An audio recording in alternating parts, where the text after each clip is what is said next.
بسم اللہ الرحمن الرحیم۔ السلام علیکم پیارے دوستوں، حضرت داؤد علیہ السلام کی قوم بندر کیوں بنی؟ آئیے جانتے ہیں حضرت داؤد علیہ السلام کی قوم پر کس طرح کا عذاب آیا تھا۔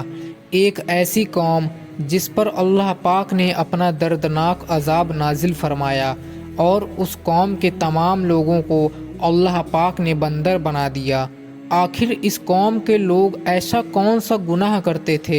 جس کی وجہ سے اللہ پاک نے ان پر یہ دردناک عذاب نازل فرمایا؟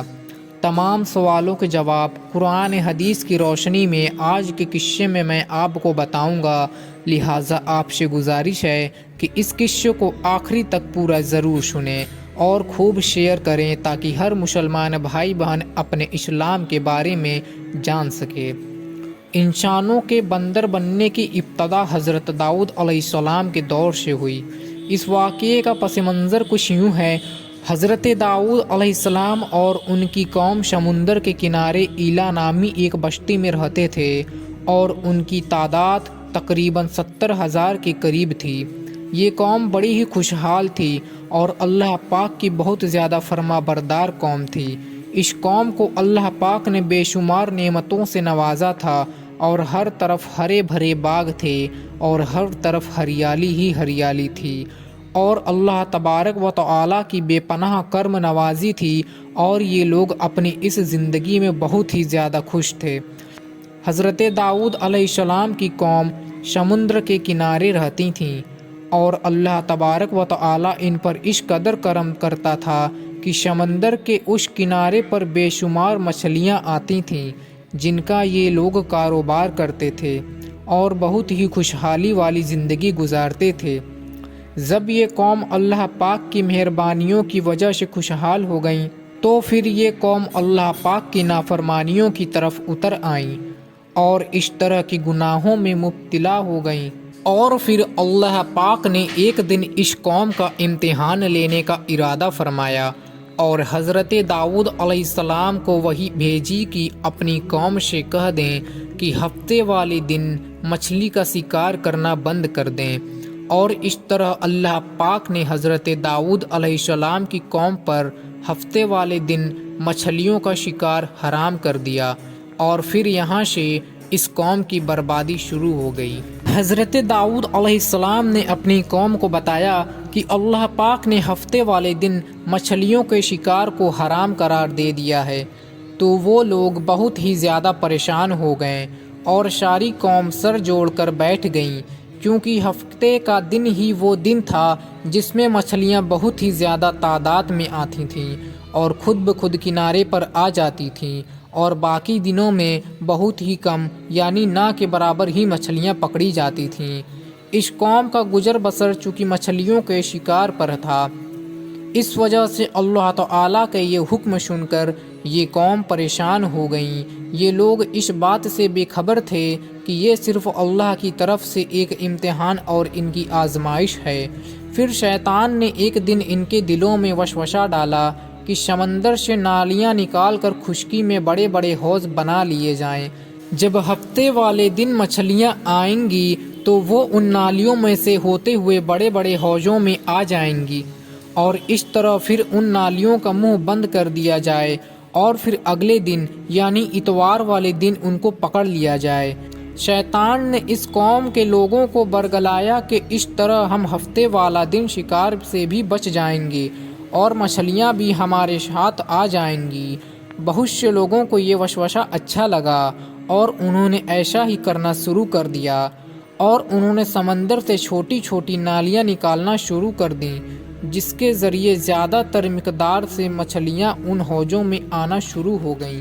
اس قوم کے بدبخت لوگوں کو شیطان کا یہ ہیلا بہت پسند آیا، لیکن اس قوم کے لوگوں نے یہ نہ سوچا کہ جب مچھلیاں سمندر سے آ کے ان حوضوں میں قید ہو گئیں تو وہ مچھلیاں کا شکار ہی ہو گیا، اس لیے یہ شکار بھی ہفتے والے دن ہی قرار پایا گیا جو کہ اللہ پاک نے حرام قرار دیا تھا۔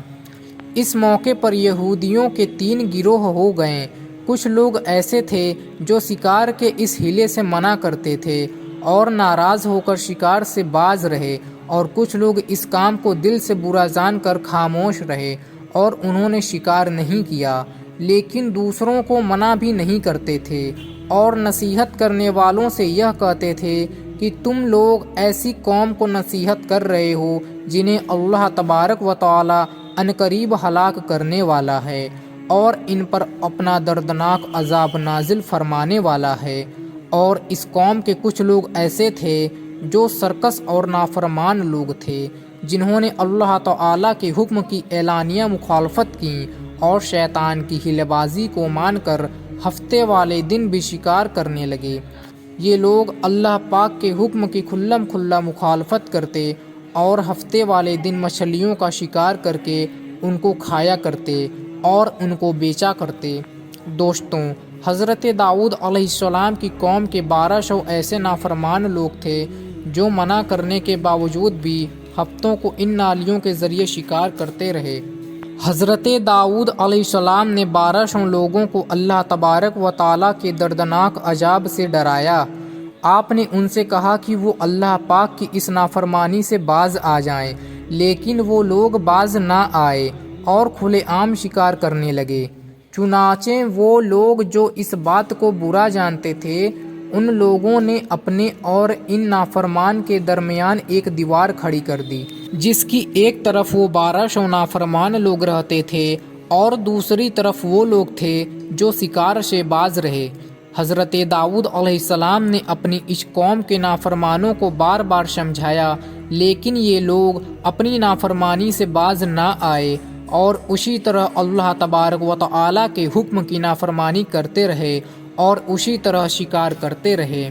اور پھر ایک دن حضرت داؤد علیہ السلام نے غصے میں آ کر شکار کرنے والوں پر لعنت فرما دی۔ اس کا اثر یہ ہوا کہ ایک دن خطا کاروں میں سے کوئی بھی اپنے گھر سے باہر نہ نکلا۔ یہ منظر دیکھ کر کچھ لوگ ان کی دیواروں پر چڑھ گئے تاکہ معلوم ہو سکے کہ وہ لوگ کس حال میں ہیں۔ جب ان لوگوں نے ان نافرمانوں کو دیکھا تو وہ سب کے سب بندروں کی شکل میں بدل چکے تھے۔ اللہ پاک نے ان لوگوں کو ان کی نافرمانی کی وجہ سے ان پر دردناک عذاب نازل فرمایا، پھر ان لوگوں کو بندر کی شکل میں بدل دیا۔ جب لوگ ان مجرموں کے گھر کے دروازے کھول کر اندر داخل ہوئے تو وہ لوگ اپنے رشتہ داروں کو پہچانتے تھے اور ان کے پاس آ کر ان کے کپڑوں کو سونگھتے تھے اور زار و قطار روتے تھے، لیکن وہ کچھ بول بھی نہیں سکتے تھے۔ اللہ تبارک و تعالیٰ کے ان نافرمان بندر بن جانے والے لوگوں کی تعداد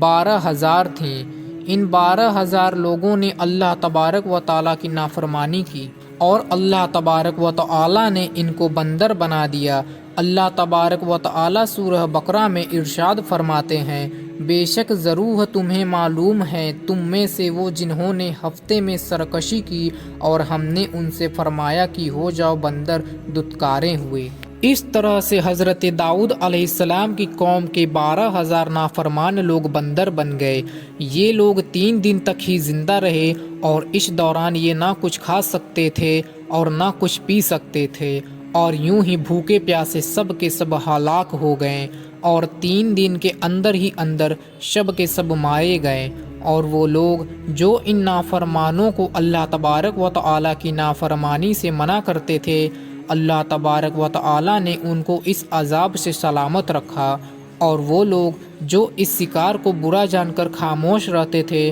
اللہ تبارک و تعالیٰ نے ان کو بھی اس عذاب سے محفوظ رکھا۔